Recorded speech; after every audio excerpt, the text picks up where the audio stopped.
السلام علیکم ورحمۃ اللہ وبرکاتہ۔ السلام ورحمۃ اللہ وبرکاتہ۔ الحمد للہ رب العالمین والعاقبۃ للمتقین والصلاة والسلام علی سید الانبیاء والمرسلین وعلى آلہ واصحابہ الطیبین الطاہرین، اما بعد فاعوذ باللہ من الشیطان الرجیم، بسم اللہ الرحمن الرحیم۔ هو الذی ارسل رسولہ بالہدی ودین الحق لیظہرہ علی الدین کلہ ولو کرہ المشرکون، صدق اللہ العظیم۔ غوث اعظم بمن بے سر و ساما مدد، قبلہ دی مدد کعبہ ایمان مدد، انتظار کرم تست من عینی را، اے خدا جو خدا بینو خدا دا مدد۔ بگیرداب بلا افتادہ کشتی، ضعیفانو شکستہ رات و پشتی، بحق کے خواجہ عثمان ہارون، مدد کن مدد کن مدد کن یا معین الدین چشتی۔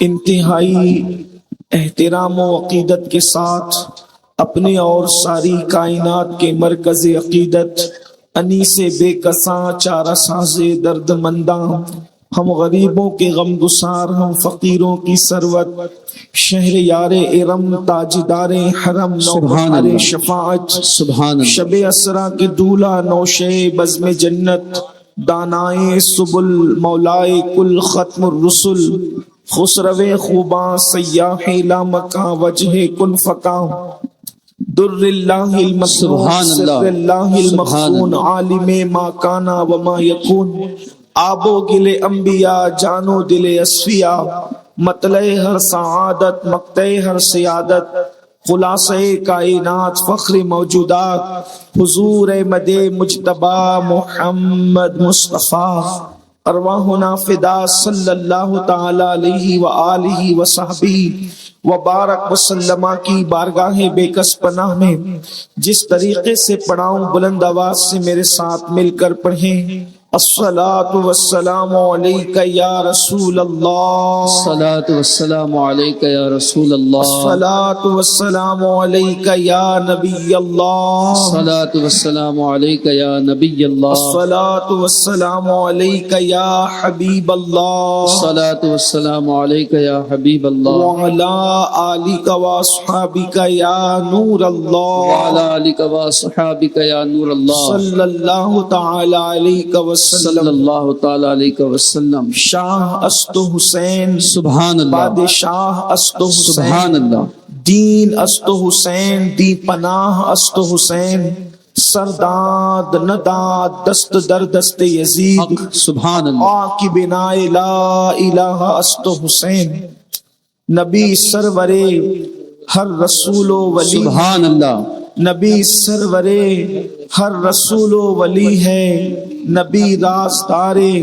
معلّہ علی ہے، سبحان اللہ، ہے سبحان اللہ، بیتاب جس کے لیے عرش اعظم، وہ اس راہ روے لا مکان کی گلی ہے، سبحان اللہ، ہے سبحان اللہ، بیتاب جس کے لیے عرش اعظم، وہ اس راہ روے لا مکان کی گلی ہے، تیرے در کا درباں ہے جبریل اعظم، تیرا مدح خواہ ہر رسول و ولی ہے، سبحان اللہ، سبحان تمنا اللہ، ہے فرمائے یہ روز محشر، یہ تیری رہائی کی چٹھی ملی ہے، تیرے چاروں ہمدم ہے یک جان یک دل، تیرے چاروں ہمدم یا رسول اللہ، تیرے چاروں ہمدم ہے یک جان یک دل، ابو بکر و فاروق و عثمان علی سبحان اللہ، اور سبحان اللہ، شفاعت کرے حشر میں جو ہماری، سبحان اللہ، سوا سبحان تیرے اللہ، کس کو یہ قدرت ملی ہے۔ سبحان اللہ۔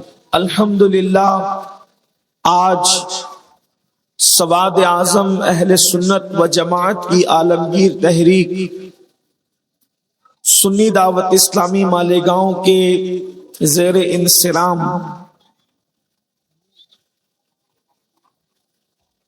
ذکر تاجدار کربلا کو تسلسل کے ساتھ 25 سال کا عرصہ پورا ہوا اور اس کی یہ پہلی محفل ہے۔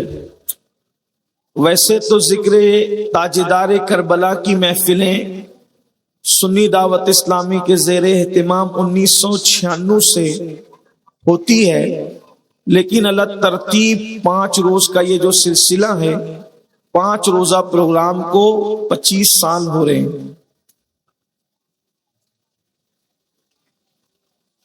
اور چونکہ احباب کی یہ خواہش رہی کہ ایک مرتبہ جتنا ممکن ہو سکے پوری کربلا بیان کر دیں،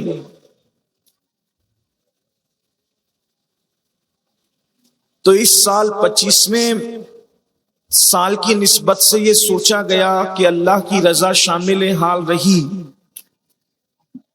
تو مدینہ منورہ سے قافلہ نکلا اور مدینہ منورہ تک کیسے پہنچا۔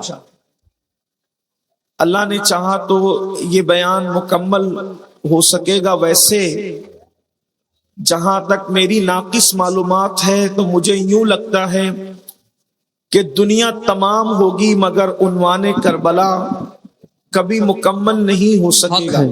حق ہے، سبحان اللہ۔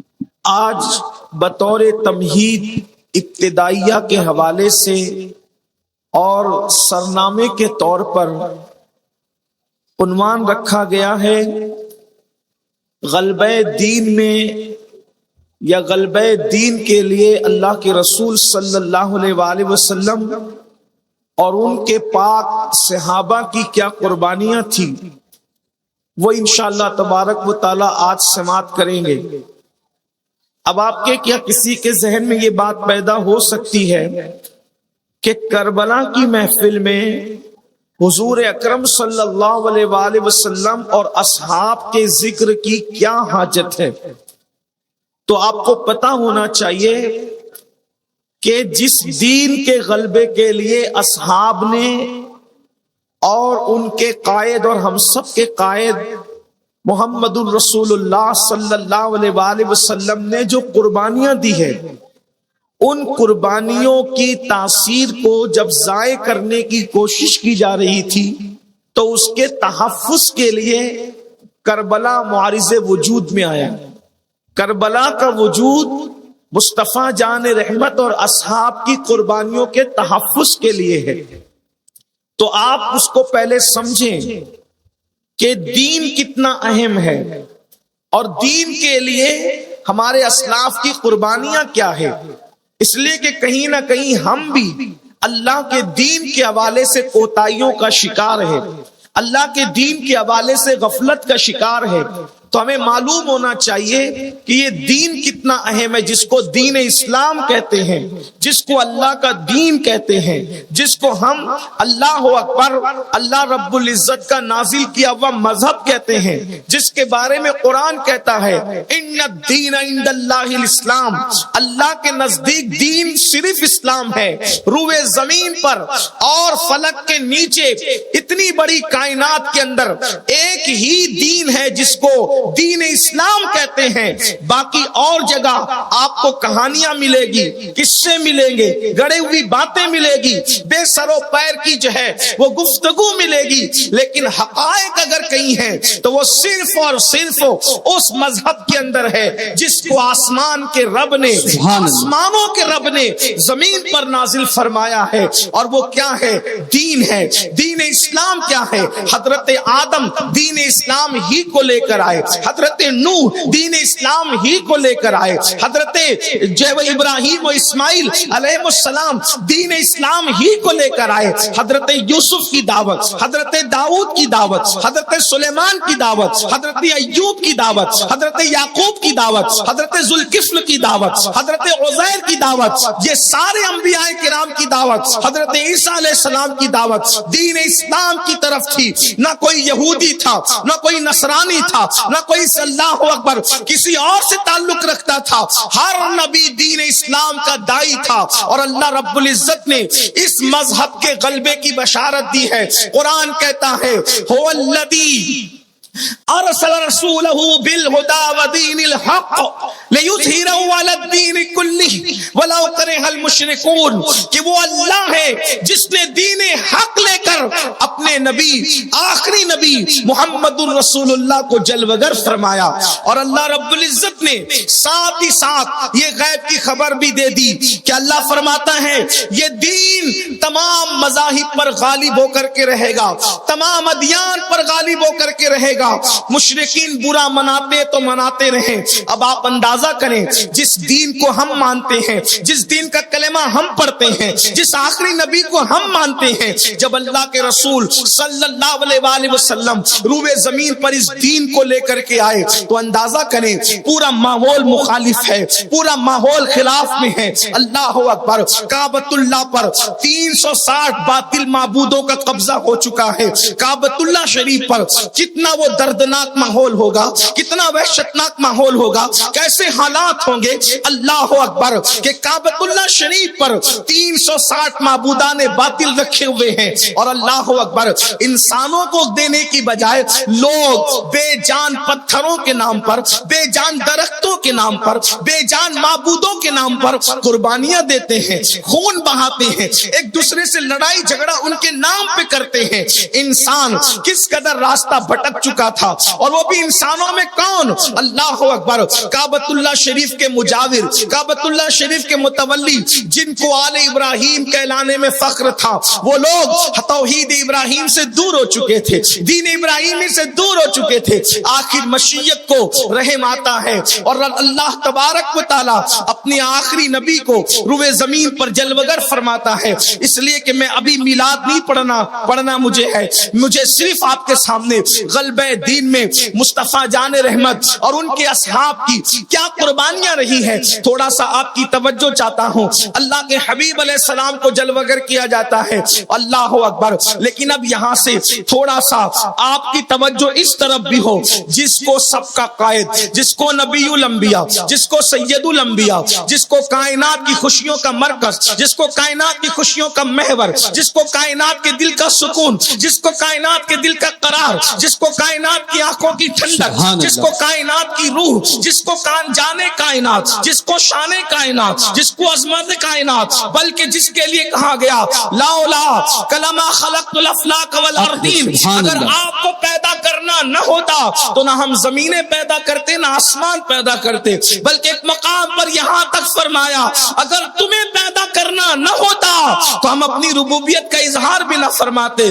کنت کنزا مخفیا فاحببت عرفا ونفخت فی من روحی، میں تک چھپا ہوا خزانہ تھا، جب ہم نے چاہا کہ ہمیں پہچانا جائے تو ہم نے جان انسانیت محمد الرسول اللہ کو پیدا کیا۔ میرے آقا صلی اللہ علیہ وآلہ وسلم کے دیوانوں، اللہ اکبر، تو مصطفیٰ جان رحمت زمین پہ تشریف لاتے ہیں، لیکن آپ اندازہ کریں حضور علیہ الصلوۃ والتسلیم کو اب کے حوالے سے، یعنی والد بزرگوار کے حوالے سے یتیم پیدا کیا جاتا ہے۔ اللہ اکبر، امی کے پاس صرف 2 سال بطور صحبت رہتے ہیں اور ماں بھی پھر دنیا سے چلی جاتی ہے۔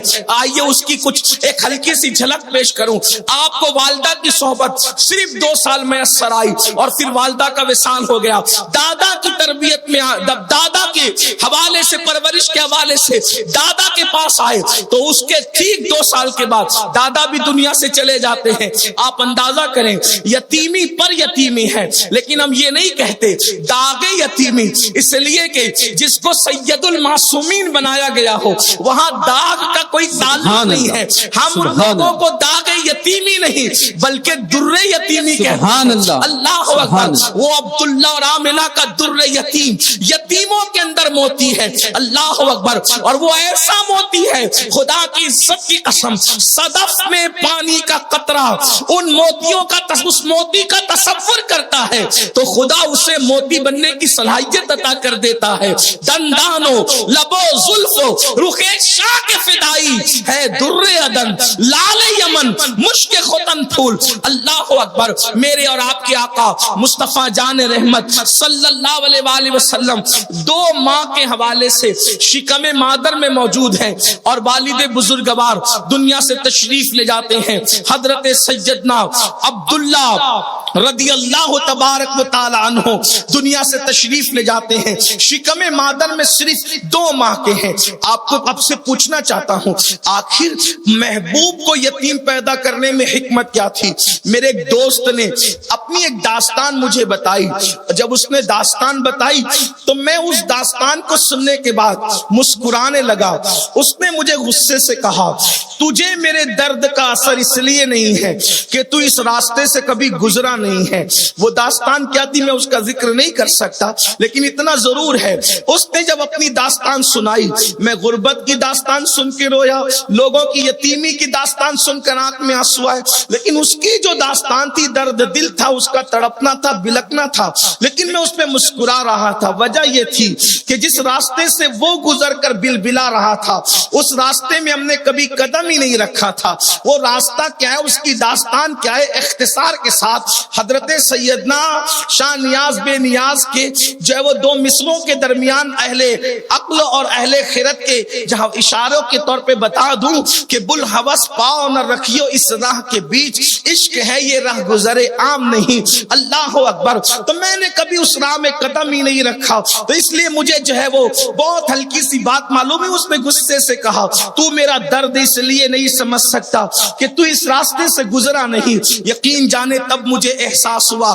کہ اللہ نے محبوب کو یتیم اس لیے بنا کر بھیجا کہ وہ یتیموں کے ماں باپ بن کر آئے تھے, یتیموں کے غمگسار بن کر آئے تھے, بیواؤں کا سہارا بن کر آئے تھے. اس لیے بیوہ ماں کی گود میں جلوگر فرمایا, کیونکہ انسان اگر بھوک سے آشنا نہ ہو تو وہ کسی کی بھوک کا احساس نہیں کر سکتا. انسان اگر پیاس سے آشنا نہ ہو تو وہ کسی کی پیاس کے درد کو محسوس نہیں کر سکتا. اللہ اکبر. اللہ کے حبیب علیہ السلام کی ولادت ہوتی ہے اس شان سے کہ آپ اللہ اکبر وہ والد بزرگوار کے وصال کے ٹھیک 7 ماہ کے بعد کم و بیش دنیا میں تشریف لاتے ہیں.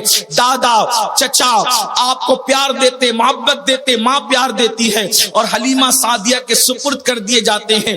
4 سال تک حلیمہ سعدیہ کے گھر رہتے ہیں اور اس کے بعد 4 سال کے بعد جب اللہ کے رسول اپنے گھر آتے ہیں تو 6 سال کی عمر ہوتی ہے اور مقام ابوا میں سیدہ آمنہ خاتون جو ہے وہ دنیا سے تشریف لے جاتی ہے. میں نے بار بار سیدہ آمنہ خاتون کے وفات کے واقعات آپ کے سامنے پڑھے ہیں اور آپ نے بار بار سنا ہے, اس کی طرف بھی جانا نہیں, صرف اشارہ دینا چاہتا ہوں اس کا بھی, تاکہ آپ ہمارے ساتھ مقاصد کربلا اور کربلا کی وجوہات اور کربلا کیوں واقع ہوا اس کی طرف پہنچ سکیں. اللہ اکبر. پھر میرے آقا علیہ الصلوۃ و تسلیم 8 سال کی عمر تک دادا کے پاس رہتے ہیں.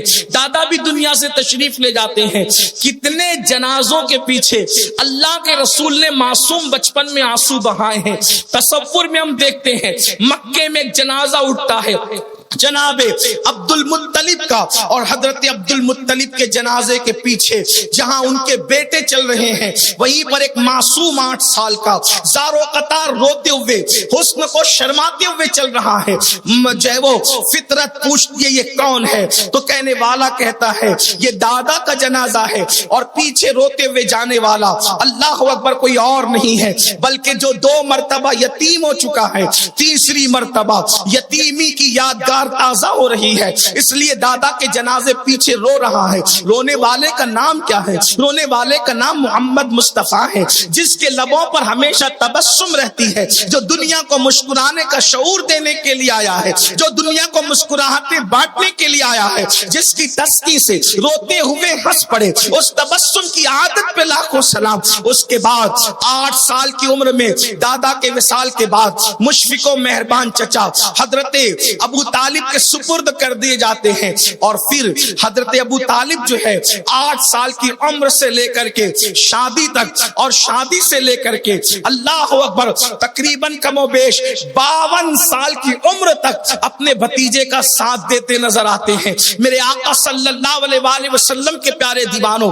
پھر اس کے بعد اللہ اکبر مصطفیٰ جان رحمت منزل منزل جو ہے وہ 25 سال کی عمر کو پہنچتے ہیں, اور 25 سال کی عمر میں اللہ اللہ اکبر، جو خاتون ملکہ تجار کہلاتی تھی، ملکۃ العرب کہلاتی تھی، یعنی سیدہ طیبہ طاہرہ خدیجۃ الکبریٰ رضی اللہ تبارک و تعالی عنہا، ان کے ساتھ نکاح ہوتا ہے اور سیدہ خدیجہ کے ساتھ نکاح ہو جاتا ہے۔ وہ وفا شعار خاتون جو 2 مرتبہ بیوہ ہو چکی تھی، اللہ کے رسول علیہ السلام کے ساتھ ان کا نکاح ہو جاتا ہے، اور پھر اللہ اکبر ایسی مقدس خاتون تھی کہ اپنے چچا زاد بھائی ورقہ بن نوفل سے آسمانی کتابوں کے علوم حاصل کیے تھے، اور وہ بہترین جو ہے وہ شاعرہ بھی تھی، شعر کہنا جانتی تھی۔ مصطفیٰ جان رحمت کے حرم میں آئی اور ایسی وفا شعار تھی، لوگ غار حرا پر 1 مرتبہ چڑھتے ہیں تو اسی سفر میں 2ری مرتبہ چڑھنے کی ہمت نہیں کرتے، مگر قربان اس مقدس خاتون کی وفا کو جو 1 دن میں 2 مرتبہ مصطفیٰ جان رحمت کی محبت میں غار حرا پر چڑھتی ہے، جبل نور جس کو کہتے ہیں۔ اللہ کے رسول علیہ السلام اپنے معاشرے کے پراگندہ ماحول سے جو ہے وہ بے چین ہو کر، بے قرار ہو کر جبل نور پر جاتے ہیں اور وہاں بیٹھ کر خدا کا ذکر کرتے ہیں، اللہ کی عبادت کرتے ہیں۔ آپ اندازہ کریں، اللہ اکبر، ابھی قرآن تو نازل نہیں ہوا، پھر حضور علیہ السلام عبادت کیسے کرتے ہیں، اللہ کا ذکر کیسے کرتے ہیں، خدا کو یاد کیسے کرتے ہیں؟ تو اچھی طرح یاد رکھیں، ہمارے عقیدے میں اللہ کا جو رسول ہوتا ہے، جو نبی ہوتا ہے، اعلان نبوت سے پہلے بھی معصوم ہوتا ہے اور اعلان نبوت کے بعد بھی جو ہے وہ معصوم ہوتا ہے۔ اعلان نبوت سے پہلے ان سے کوئی گناہ سرزد نہیں ہوتا اور اعلان نبوت کے بعد بھی سرزد نہیں ہوتا، اس لیے کہ مشیت الہی ان کو تحفظ فراہم کر رہی ہوتی ہے۔ اللہ اکبر۔ تو میرے آقا علیہ الصلوۃ والتسلیم نے بتوں کی کبھی پوجا نہیں کی، اللہ کے رسول تو اللہ کے رسول ہیں، یار غار مصطفیٰ صدیق اکبر نے کبھی بتوں کی پوجا نہیں کی، مولا مشکل کشا سیدنا علی مرتضیٰ نے کبھی بتوں کی پوجا نہیں کی۔ ایسی ہستیاں عرب میں تھی، اللہ کے رسول کی شان تو بہت بلند ہے۔ حضور علیہ السلام غار حرا پر جس کو ہم لوگ جو ہے جبل نور کہتے غار حرا کا جو پہاڑ کا نام ہے جبل نور ہے، اور اس میں جو غار ہے اس کو غار حرا کہتے ہیں۔ تو غار حرا کے اندر حضور علیہ السلام بیٹھتے تھے۔ میں نے سوچا غار میں اس غار کا کیوں انتخاب کیا، اس لیے کہ اور بھی غار مکے میں تھے۔ تو جب اس غار کے اندر گیا تب مجھے اس کا پتا چلا کہ غار حرا کا انتخاب کرنے میں حکمت یہ تھی کہ غار حرا میں بیٹھ کر کعبۃ اللہ پر صاف نظر پڑتی تھی، یعنی کعبۃ اللہ شریف نظر آتا تھا۔ بہرحال حضرت سیدہ خدیجہ نے جو ہے وہ خدمت کی اور بہت خدمت کی، 15 سال تک رسول اللہ کی زندگی کی اسٹڈی کی، حضور علیہ السلام کی زندگی کا مطالعہ کیا۔ اس وقت تک سیرت کی کوئی کتاب تو تھی نہیں، لیکن دنیا سیرت پڑھ کے حضور سے متاثر ہوتی ہے۔ خدیجہ اس عظیم قاریہ کا نام ہے جس نے سیرت کی کتاب نہیں بلکہ صاحب سیرت کو اپنی ماتھے کی نگاہوں سے دیکھا، ان کا چلنا دیکھا، ان کا بولنا دیکھا، ان کا اٹھنا دیکھا، ان کا بیٹھنا دیکھا، ان کا سونا دیکھا، ان کا جاگنا دیکھا، رشتہ داروں کے ساتھ سلوک دیکھا، ہم وطنوں کے ساتھ سلوک دیکھا، یتیموں کے ساتھ سلوک دیکھا، بیواؤں کے ساتھ سلوک دیکھا۔ ایک انسان کو سب سے زیادہ اس کی بیوی جانتی پہچانتی ہے، جو بیوی کو متاثر کر لے میری نظر میں اس سے بہتر کوئی انسان نہیں ہو سکتا۔ قربان جائے، اللہ اکبر۔ بڑی معذرت کے ساتھ مجمع میں اگر ایسے اللہ والے موجود ہو تو مجھے معاف کرنا، انسان پوری دنیا کو متاثر کرتا ہے لیکن گھر میں بیوی کو متاثر نہیں کر پاتا۔ اس کی وجہ یہ ہے کہ اسٹیج پر 2 گھنٹے آنکھ بند کر کے سر جھکا کے بیٹھنا آسان ہے، لیکن گھر کے اندر کی زندگی تو سب سے زیادہ جو جانتا ہے اس کو بیوی کہتے ہیں۔ بیوی انسان کے جسم پر ہاتھ پر کالا نشان ہے کہ سفید نشان ہے، سینے پر بال ہے یا نہیں ہے، اور بھی چیزیں سب سے زیادہ اگر کوئی جانتا ہے تو اس کو بیوی کہتے ہیں۔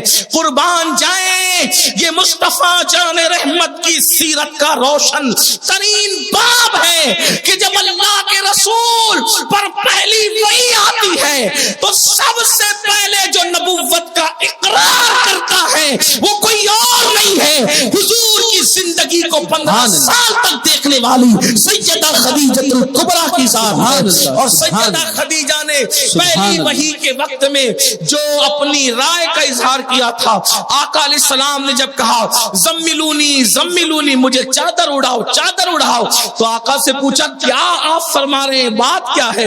تو حضور علیہ السلام نے کہا مجھے اپنی جان کا خطرہ ہے، مجھے اپنی جان کا خطرہ ہے. جان کا خطرہ کیوں ہے؟ لوگ کہتے ہیں جبریل کو دیکھ کر ڈر گئے. یاد رکھیے میں ان اب باتوں کو میں بہت پہلے اسی شہر میں کئی نکڑوں پر چوراہوں پر میں بیان کر چکا ہوں، لیکن اس کو میں دہرانا نہیں چاہتا. لیکن اتنا ضرور ہے کہ دماغ کی کڑیاں وہاں جڑ جائے. ظاہر سی بات ہے 25 سال 20 سال 15 سال پہلے جو لوگ ہماری محفل میں شریک ہوتے تھے، اب وہ لوگ تو بہت سارے لوگ بڑھاپے کی طرف گئے ہیں، اور جو اس وقت پیدا ہوئے تھے وہ بالکل جوان ہو گئے ہیں. تو جن کو پتا ہے ان کو یاد ہو جائے، جن کو نہیں پتا ان کو بتا دوں. کہتے جبریل دیکھ کر کے ڈر گئے تھے، اس لیے کہتے تھے جان کو خطرہ ہے. ہم نے کہا اللہ اکبر. قرآن کہتا ہے ثم دنا فتدلا فکانا قاب قوسین او ادنا. اللہ اکبر. فاوحا الی عبدہ ما اوحا. ان کی شان یہ ہے کہ وہ جبریل کے خدا کو ٹکٹکی باندھ کر دیکھتے ہیں، اور قرآن کہتا ہے ما ذاق البصر وما طغى. خدا کو ٹکٹکی باندھ کے دیکھتے ہیں، وہاں بے ہوش نہیں ہوتے. تو جبریل کو دیکھ کر کے کیوں ڈرتے؟ کیونکہ ہمارے عقیدے میں جبریل سید الملائکہ ہے، لیکن ہم کہتے ہیں جبریل خادم ہو. سبحان اللہ سبحان جبریل ان کے سبحان اللہ.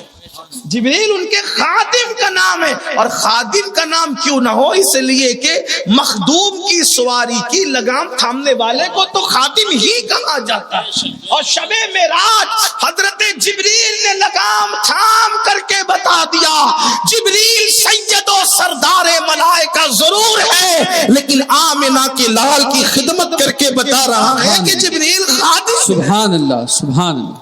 خادم کو دیکھ کر بھی مخدوم کو بھی ڈرتا ہے. جان کا خوف کیوں؟ ارشاد ہوا مجھے اپنی جان کا ڈر ہے. جان کا ڈر اس لیے تھا کہ ذمہ داری اتنی بڑی آ گئی ہے. اب آپ کی توجہ، یہ جو میں نے غلبہ دین کی بات شروع کی نا، خدیجہ ذمہ داری اتنی بڑی آ گئی ہے کہ ماں کے ساتھ زنا کرنے والوں کو ملائکہ کا تقدس دینا. کون سی زمین ہے یہ؟ جانوروں کے ساتھ عرب کے لوگ بدکاریاں کرتے تھے، تاریخ اٹھا کے ماؤں کے ساتھ بدیاں کرنے والے لوگ بھی اس زمین پہ موجود تھے. کعبے کا طواف ننگے ہو کے کرتے. ان کے لیے حج وغیرہ کی تاریخیں اپنی مرضی سے مہینہ تاریخ بدل دینا کوئی مشکل کام نہ تھا. وہ اپنی سہولت سے آگے بڑھا دیتے تھے، سارے معاملات مہینے بدل دیتے تھے. طبیعتوں کے غلام تھے. ان کے نزدیک کمزوروں پہ ظلم کرنا کوئی عیب نہ تھا. ان کے نزدیک بیٹیوں کو زندہ دفن کرنا، ایک ایک قبیلے کا سردار 500 اور 700 اور 900 بچیوں کو اپنے ہاتھوں سے زندہ دفن کر چکا تھا.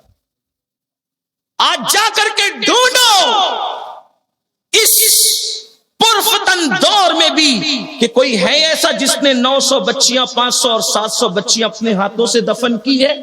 نہیں ملے گا شاید کوئی.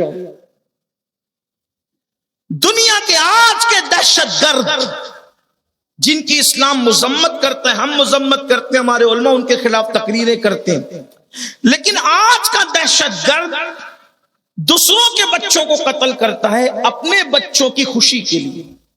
وہ اتنے بڑے دہشت گرد تھے کہ وہ اپنے بچوں کو اپنے ہاتھوں سے دفن کرتے. کمزوروں کو جینے کا حق نہیں تھا. بیٹیوں کو شیطنت کا دوسرا نام دیا گیا تھا. اللہ کے رسول علیہ السلام فرماتے مجھے اپنی جان کا خوف ہے، یہ ذمہ داری کا بوجھ میری جان برداشت کر سکے گی؟ تو حضور علیہ السلام کہتے ہیں مجھے اپنی جان، جبریل کو دیکھ کر ڈر نہیں، ذمہ داری کے احساس کے بوجھ تلے مصطفیٰ جان رحمت فرما رہے ہیں کہ مجھے میری جان کا اندیشہ ہے کہ کیا ہو ایسے پرفتن ماحول میں، جبکہ کوئی بھائی کسی بھائی کی نہیں سنتا، بیٹا باپ کی نہیں سنتا، باپ بیٹے کی نہیں سنتا، ماں باپ کی اولاد بات نہیں مانتی. اس ماحول میں ایک بات کرنی ہے جو ہزاروں سال پہلے دادا نے کہی تھی اور آج ساری اولاد بھول چکی. ہزاروں سال پہلے کی بات کو پھر دہرانا. کیا دادا ابراہیم علیہ السلام خلیل اللہ نے کہا تھا، جو یہ آل ابراہیم کہتے ہیں بڑے فخر سے، لیکن یہ تو ابراہیم علیہ السلام کے راستے سے ہٹ کر یہ تو آزر کے راستے پہ چلے گئے، آزر کے راستے سے ہٹا کے پھر انہیں ابراہیم کے راستے پہ لا کے کھڑا کرنا ہے، اس لیے اندیشہ ہے۔ تو سیدہ خدیجۃ الکبریٰ کا بیان تھا، آپ اپنی جان کی پرواہ نہ کریں، آپ کی جان کو کیسے خطرہ ہو سکتا ہے، کیونکہ آپ رشتہ داروں کے ساتھ حسن سلوک کرتے۔ توجہ کریں، یہ بیوی کہہ رہی ہے آپ کماتے رشتہ داروں پہ خرچ کرتے، آپ بیوہ اور یتیموں کا سہارا ہو، آپ کے اخلاق جیسے اخلاق کسی کے نہیں ہیں، آپ راہگیروں مسافروں کی مدد کرتے ہو۔ سیدہ خدیجۃ الکبریٰ یہ بیان کر رہی ہے، ایک بیوی جس کے بارے میں یہ بات کرے اس سے اچھی ذات کس کی ہو سکتی؟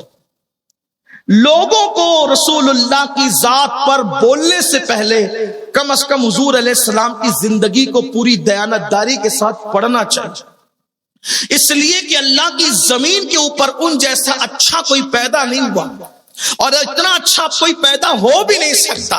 میرے امام کہتے ہیں سارے اچھوں میں اچھا سمجھیے جسے، ہے اس اچھے سے اچھا ہمارا نبی۔ اور پھر اس کے بعد اللہ کے رسول علیہ السلام فران کی چوٹی پر کھڑے ہو کر نبوت کا اعلان کرتے ہیں۔ حضور علیہ الصلوۃ والتسلیم 35 سال کی عمر میں پہنچتے پہنچتے پورا مکہ بالاتفاق آپ کی اخلاق، کردار، صداقت، امانت، دیانت کو دیکھ کر صادق الوعد الامین پکارتی ہے۔ حضور علیہ السلام نے 5 سال تک بکریوں کو جنگل لے کر کے گئے اور بکریوں کی نگہبانی فرمائی۔ حضور علیہ السلام نے بکریوں کی نگہبانی فرمائی۔ ہر نبی کو بکریاں جنگل میں لے جانا ہوا اور بکریوں کی نگہبانی کرنا ہوا۔ اس کی وجہ یہ ہے کہ جانوروں میں بڑا بھولا جانور ہے بکریاں، نبی کو پہلے بکریاں کی نگہبانی کروائی جاتی ہے، کیونکہ جو جانوروں کو کنٹرول کر سکتا ہے تو پھر وہ انسانوں کو بھی کنٹرول کرنے کی صلاحیت رکھتا ہے۔ یہ اور بات ہے، اور نبی بھی جانور لے کر گئے، بکریاں لے کر گئے جنگل، لیکن میرا نبی تو بچپنے ہی میں بکریاں جب جنگل لے جاتے تھے حلیمہ کی، تو اوروں کی بکریوں کو جو ہے وہ چرواہا ڈنڈے سے سنبھالتا ہے، ہاتھوں سے سنبھالتا ہے، مخصوص لب و لہجے سے چیخ پکار کے سنبھالتا ہے۔ لیکن حضرت شیمہ کہتی ہے کہ جس وقت میرے بھائی محمد ہمارے ساتھ چلتے تھے تو بکریاں بھی ان کے ارد گرد چلا کرتی تھی۔ یہ معجزہ ہے حضور علیہ السلام کا۔ بہرحال تو حضور علیہ السلام نے جب نبوت کا اعلان کیا تو جو لوگ صادق الوعد الامین کہہ رہے تھے وہی لوگ کبھی رسول اللہ کو مجنون کہتے ہیں، معاذ اللہ ثم معاذ اللہ۔ مجنون کا مطلب آپ جانتے ہیں کہ آج کل لوگ یعنی کہ عربی میں مجنون پاگل کو کہتے ہیں، استغفر اللہ، اللہ اکبر۔ اس عظیم ہستی کو پاگل ہونے کا طعنہ دیا جا رہا ہے جس کے تلووں کا بوسہ دے کر عقل کو معراج نصیب ہوتی ہے۔ اتنی عقل مند ہستی اللہ نے دنیا میں پیدا ہی نہیں فرمائی، بلکہ اللہ اکبر عقل و خرد جس کے تلووں میں آ کر کے معراج پاتے ہیں، عروج پاتے ہیں اور آبرو پاتے ہیں اور اعتبار کا مقام حاصل کرتے ہیں، اس ہستی کو مجنون ہونے کا طعنہ دیا گیا۔ کوئی کہتا ہے یہ شاعر ہے، یہ شاعری کرتے ہیں، کوئی کہتا ہے معاذ اللہ یہ جادوگر ہیں، لوگوں پہ جادو کرتے ہیں، غرض کے الگ الگ بات کرتے تھے۔ ایک بات آپ کو اور بتاؤں، بہت پتے کی اور خاص بات، وہ مجمع میں کہتے تھے پاگل ہے، جادوگر ہے اور سائر ہیں اور یہ ہیں اور وہ ہیں اور وہ ہیں، لیکن جب اکیلے میں بیٹھتے تھے کمرے میں تو کہتے ہیں کہ کیا جادوگروں کا چہرہ اتنا نور والا ہوتا ہے، اتنا چمکتا دمکتا ہوتا ہے، اتنا حسین و جمیل ہوتا ہے؟ وہ کہتے ہیں محمد جو کہتے ہیں نہ وہ نظم ہے نہ وہ نثر ہے، کیونکہ شاعری تو ہم بھی کرتے ہیں، اور وہ ایسے شعراء تھے کہ ایک ایک نشست کے اندر جو ہے اللہ اکبر 200 اشعار 300 اشعار فی البدی کہتے تھے۔ عرب کی جاہلیت کی شاعری کی تاریخ اٹھا کر کے پڑھے، اللہ اکبر، آپ کو پتا ہوگا فی البدی اشعار کہتے تھے، وہ کاغذ قلم لے کر بیٹھنے والے شعراء نہ تھے، بلکہ وہ فی البدی اشعار کہتے تھے، ان کا ذہن اتنا تھا، دماغ اتنا تھا، لیکن جب وہ تنہائیوں میں بیٹھتے تھے تو کہتے تھے شاعری تو ہم بھی کرتے ہیں، لیکن محمد جو کہتے کرتے ہیں وہ شعر نہیں لگتا، وہ جادوگری نہیں لگتی، وہ کسی غیبی طاقت کا کلام معلوم ہوتا ہے۔ تنہائی میں کہتے تھے۔ ایک بات یہ بھی آپ کو کہوں، آج اگر اسٹیجوں سے رسول اللہ کے خلاف بکواس ہوتی ہے تو جیسے وہ اپنا اقتدار بچانے کے لیے جان بوجھ کر بکواس کرتے تھے، ویسے آج کا انسان بھی اقتدار کی خاطر حضور کو گالی دیتا ہے، ورنہ اپنے دل میں بھی وہ جانتا ہے جیسے محمد ہے ویسا کوئی ہو ہی نہیں۔ سبحان اللہ، سبحان اللہ، حق ہے، اپنے سبحان نبی اللہ۔ کی عظمت کو سب مانتے ہیں، سبحان لیکن اللہ۔ صرف اقتدار کے تحفظ کے لیے لوگ رسول اللہ کو گالیاں دیتے ہیں۔ جانتے ہیں اکرمہ ابن ابو جہل جو بعد میں مسلمان ہوئے، حضرت اکرمہ نے کہا بابا اتنی مخالفت کرتے ہیں ہم محمد کی، سچ بتاؤ آپ چھپ چھپ کر جو قرآن سنتے ہو تو کیا ہے؟ تو تب بیٹے کو سچ کہنا پڑا، کہا بیٹا اس کلام میں جو تاثیر ہے وہ میں نے کہیں نہیں سنی ہے۔ یہ بات گھر میں ہوتی تھی لیکن باہر تو اکرمہ نے کہا ابا جب تمہیں معلوم ہے کہ وہ سچ کہتے ہیں قبول کیوں نہیں کر لیتے؟ تو کہا کہ سارے اقتدار تو ان کے خاندان میں بنو ہاشم میں۔ یہ جملے یاد رکھنا، آگے آپ کو سمجھنے میں کام آئے گی بات، انشاءاللہ اس کی وضاحت میں کروں گا۔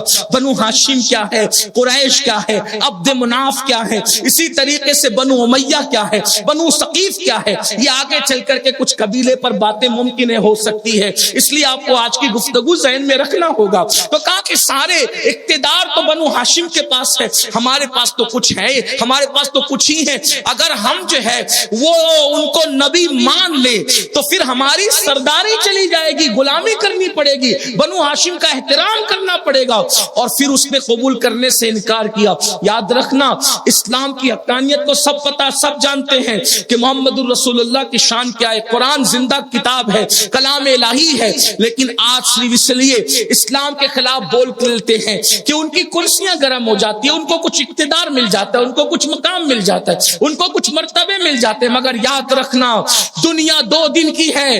او دنیا کے ابو جہلو ذرا دیکھ لو، اقتدار کے نشے میں محمد الرسول اللہ سے دشمنی کا نتیجہ ابو جہل کو کیسے بھگتنا پڑا، جیسے اس نے بولا ہے دنیا کے ہر ابو جہل کو اسی منزل کی طرف جانا ہوگا۔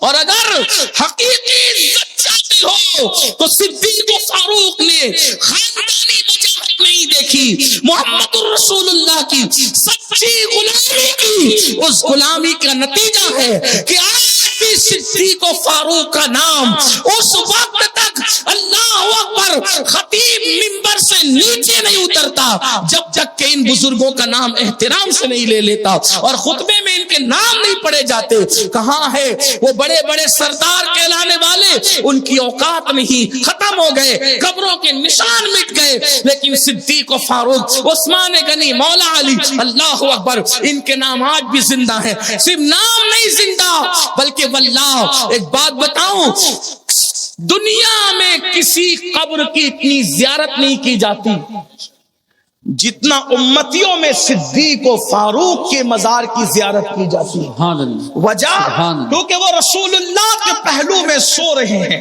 حضور کے قدموں میں سو رہے ہیں، تو 70,000 فرشتے صبح آ کر جہاں سلام پڑھتے وہ دربار نبی ہے، تو انہی کے قدموں میں سونے والے صدیق و فاروق بھی تو ہے، اور صبح آتے شام تک، شام آتے صبح تک، اور مدینہ منورہ میں جو دیوان ہے حضور پہ سلام پڑھتے، تو جتنے سلام حضور پہ پڑے جاتے ہیں وہ لوگ صدیق و فاروق کی بارگاہ میں بھی تو سلام پیش کرتے۔ پتا چلا حضور سے ٹکرانے سے عزت نہیں ملتی، حضور کی غلامی سے عزت ملا کرتی ہے، کیونکہ اللہ فرماتا ہے وَلِلَّهِ الْعِزَّةُ وَلِرَسُولِهِ وَلِلْمُؤْمِنِينَ وَلَكِنَّ الْمُنَافِقِينَ لَا يَعْلَمُونَ۔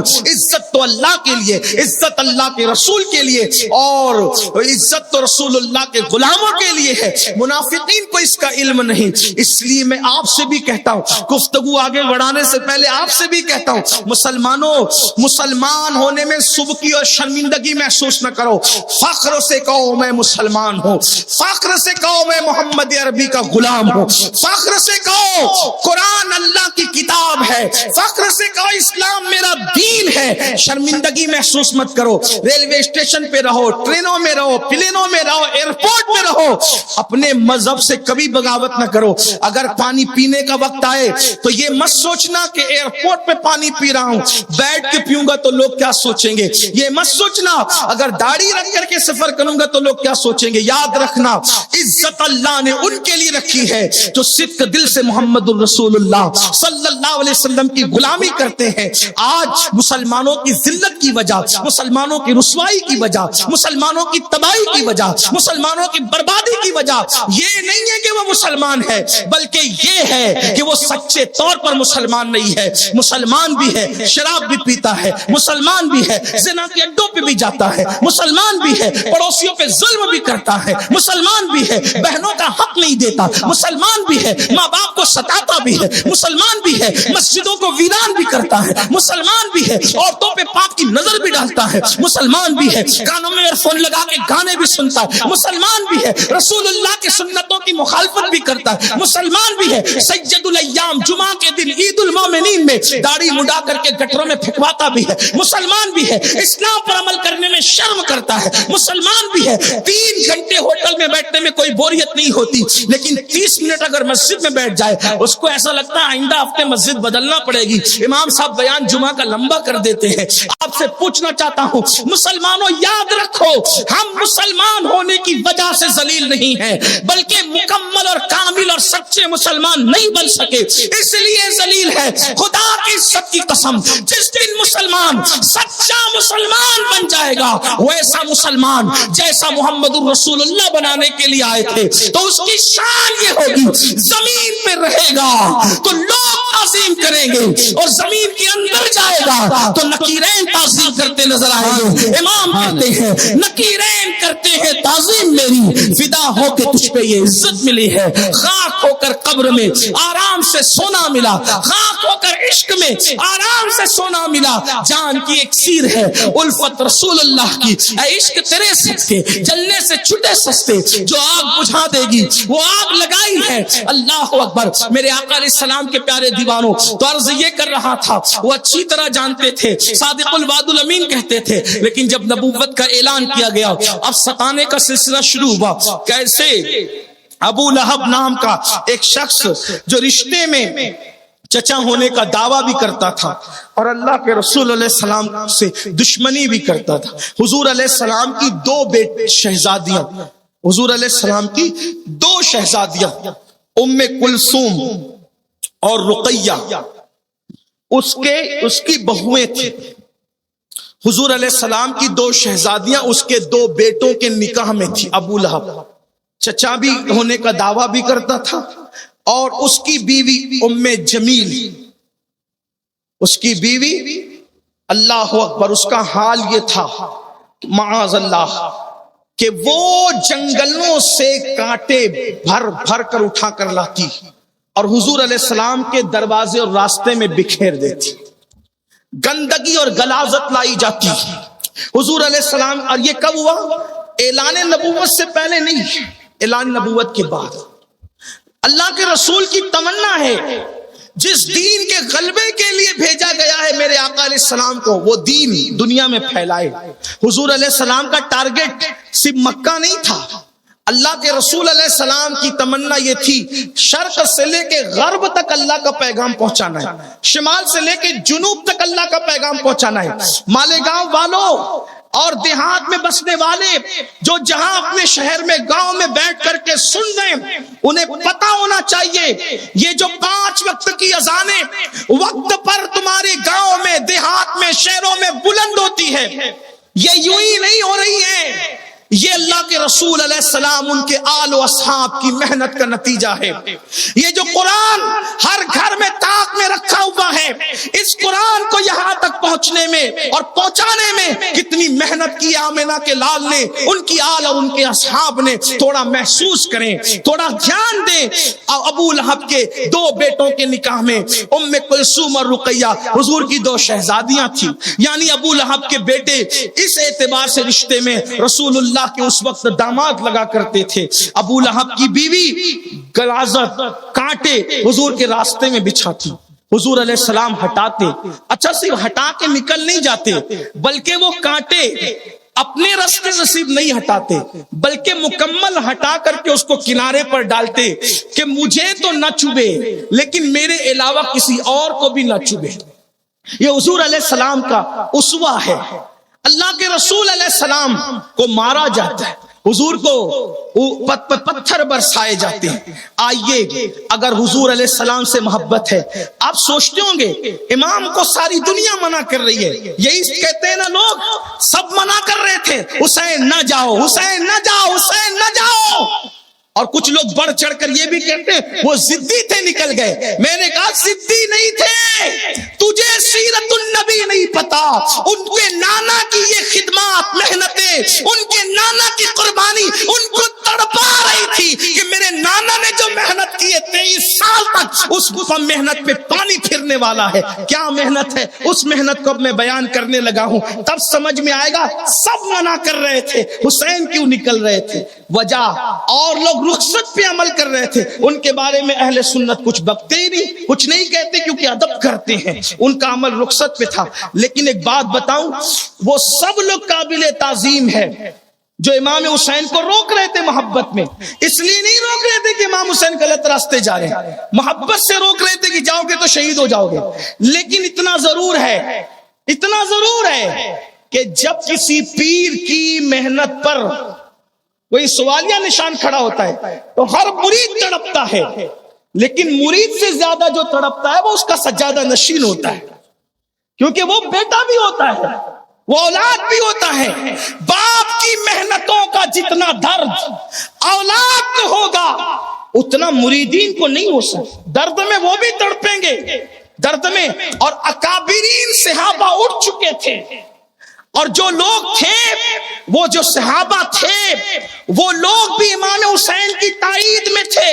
لیکن امام علی مقام کی نگاہ میں، میں پھر کہتا ہوں، جو لوگ بیٹھ کر کے صحابہ پہ تبرہ کرتے ان کو پتا ہونا چاہیے کہ صحابہ کرام یزید کی حمایت میں نہ تھے، بلکہ وہ رخصت پر عمل کر رہے تھے، اور ان کے دل کا درد بھی یہ تھا کہ کوئی بچائے. لیکن امام کو منع کرنے کی وجہ امام سے محبت تھا، امام سے پیار تھا، امام سے الفت تھا. امام حسین اس وقت رسول اللہ کے جانشین تھے، کیونکہ آسمان کے نیچے اور زمین کے اوپر کوئی بھی اس وقت رسول اللہ کا حقیقی نواسا زمین پر حیات نہ تھا. اگر کوئی حیات تھا حقیقی نواسے کی حیثیت سے تو اسی کو امام حسین کہتے ہیں. امام حسین کی نگاہوں میں یہ چیزیں تھی کہ نانا کی قربانیاں کیا ہے، نانا کے اصحاب کی قربانیاں کیا ہے، نانا کے جو وہ ساتھیوں کی قربانیاں کیا ہے. تو کیا تھی وہ قربانیاں؟ اللہ اکبر، رسول اللہ کے راستے میں کانٹے بچھائے جا رہے ہیں، یہ ہے وہ. پھر اس کے بعد مارا جا رہا ہے، پیٹا جا رہا ہے. آئیے ایک روایت پڑھتا ہوں، اندازہ کریں کس طرح مارا گیا. کس طرح؟ حضرت سیدنا امیر حمزہ، جن کو سید الشہداء کہا جاتا ہے، امیر حمزہ شکار پہ گئے. امیر حمزہ کو شکار بہت پسند، بہت خوبصورت تھا نبی کا گھرانہ، تو ابھی بھی ہے خوبصورت نبی کا گھرانہ. کسی غالباً حامد مصطفیٰ بادی نے کہا ہے، محمد مصطفیٰ کے باغ کے سب پھول ایسے ہیں، یہ بن پانی کے تر رہتے ہیں، مرجھایا نہیں کرتے. حضور کی محنتوں کا ایک باب آج پڑھ دوں، پھر اسی سے متصل باتیں اب کل ہوگی، لیکن سن لے اس کو اور بات ختم کرتا ہوں. حضرت امیر حمزہ، سینہ چوڑا، اونچا قد، بڑی بڑی آنکھیں اور بازو بھرے بھرے، اللہ اکبر، بہت بہادر تھے، بہت بہادر. حضرت سیدنا امیر حمزہ حضور علیہ السلام کے چچا بھی ہیں اور حضور علیہ الصلوۃ والتسلیم کے رضائی بھائی بھی ہیں. یعنی صعیبہ نام کی جس کنیز کا دودھ اللہ کے رسول علیہ السلام نے نوش کیا تھا، اسی کنیز کا دودھ حضرت سیدنا امیر حمزہ رضی اللہ تعالی عنہ نے بھی جو ہے وہ نوش فرمایا تھا.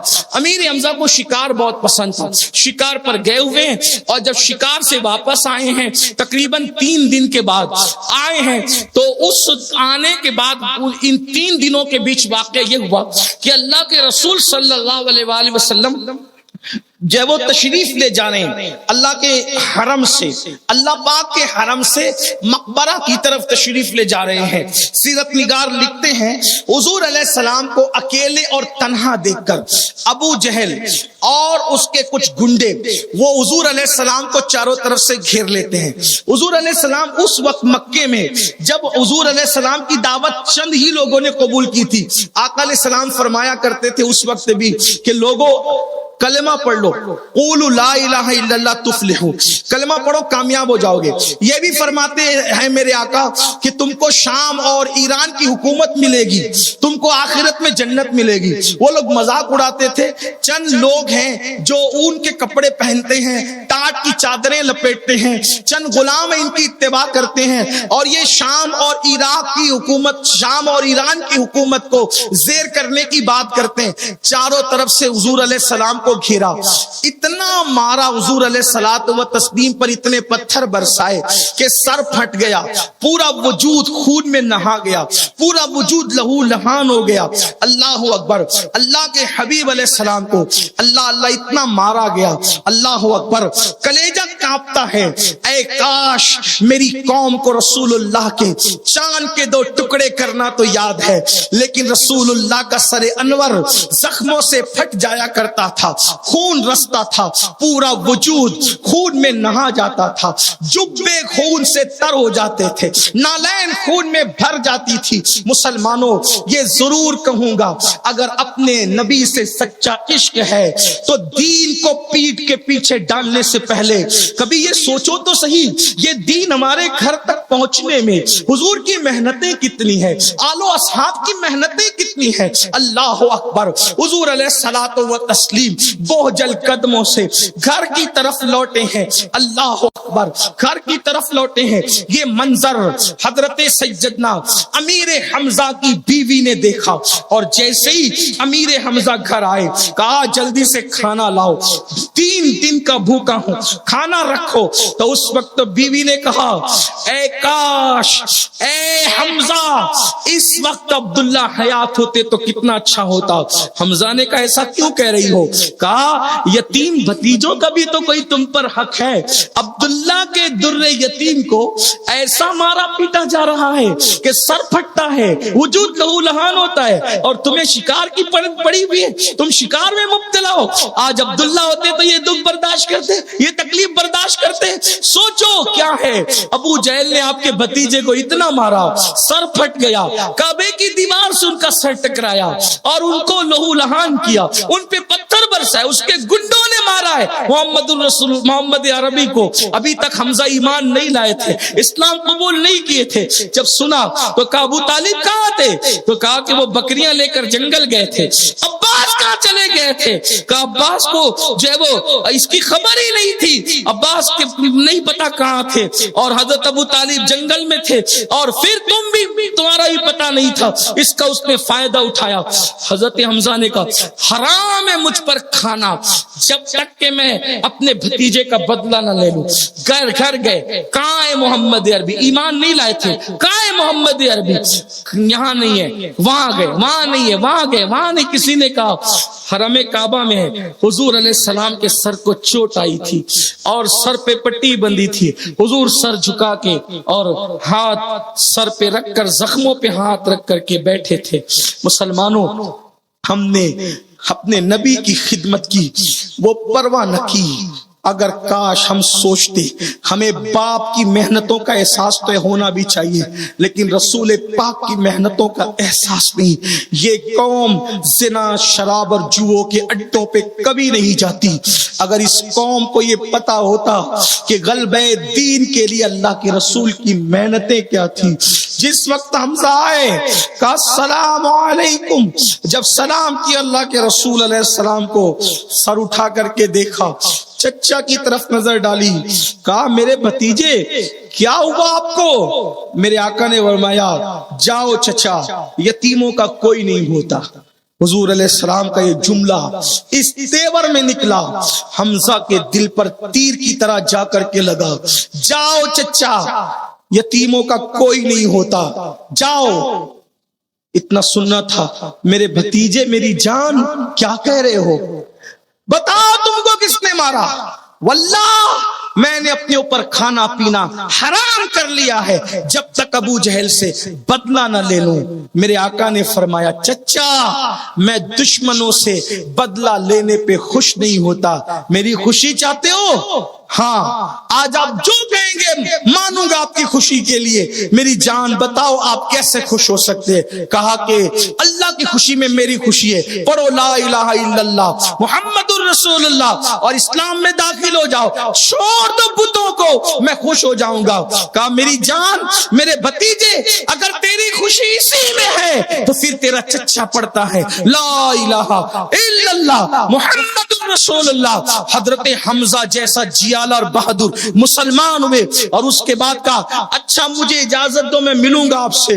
آقا علیہ الصلوۃ والتسلیم کو یوں کر کے گئے اور جب گئے تو کیا دیکھا کہ ڈھونڈ رہے ابو جہل کہاں ہے ابو جہل کدھر ہے؟ جب سب طرف ڈھونڈا نہیں ملا تو اس کے گھر گئے، گھر پہ جا کر کے جیسے اس کے دروازے کو زور سے دھکا دیا تو وہ محفل سجائے بیٹھا تھا اور اس پر بڑا فخر کر رہا تھا اور اپنی کارکردگی سنا رہا تھا، ایسے مارا ایسے پیٹا ایسے کیا۔ حضرت امیر حمزہ نے زور کا نشانہ لگایا اور جہاں پتھر مار کر کے میرے آقا کو زخمی کیا تھا وہی نشانہ لگایا، جیسے تیر اس کے دماغ میں گھسا خون کی پھوار نکلی، لوگ دوڑ پڑے اور کہا حمزہ صبر کرو، تو کہا کہ میرے بھتیجے کو زخمی کیا جاتا ہے تب صبر کی بات تم نہیں کرتے، اور جس نے جیسے جیسے مارا تھا جو داستان سنائی تھی حضرت امیر حمزہ نے ان کی ویسی پٹائی کی۔ یہ حضور علیہ الصلوۃ والتسلیم کی سیرت کا انوکھا اور خوبصورت ترین باب ہے۔